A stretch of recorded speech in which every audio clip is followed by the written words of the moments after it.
Ancien procureur général sud-coréen sans expérience politique, Yoon Suk-yeol s'était présenté à l'élection présidentielle en promettant de lutter contre la corruption et les inégalités économiques et d'adopter une position plus ferme à l'égard de la RPDC. Il a remporté le poste suprême en 2022 avec la marge la plus étroite de l'histoire du pays.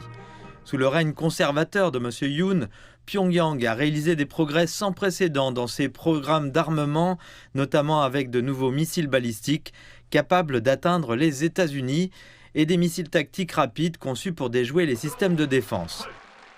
Réputé distant, M. Yoon a vu sa présidence entachée de controverses. Il s'est notamment immiscé dans des enquêtes et a tenté d'étouffer les médias. En 2022, il a été surpris en train de jurer dans un micro après une réunion avec le président américain Joe Biden. L'épouse de M. Yoon a également été au centre de scandales, y compris son acceptation d'un sac à main coûteux comme cadeau et des allégations selon lesquelles elle aurait manipulé des actions.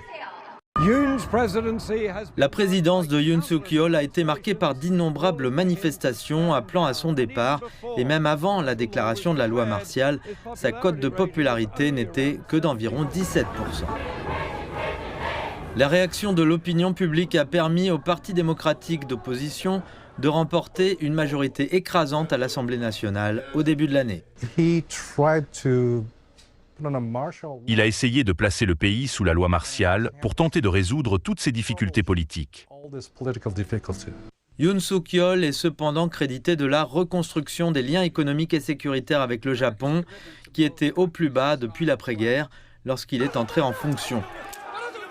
Mais cette présidence restera sans doute dans les mémoires pour l'introduction de la loi martiale qui a, certes brièvement, replongé la Corée du Sud dans les jours sombres de la dictature.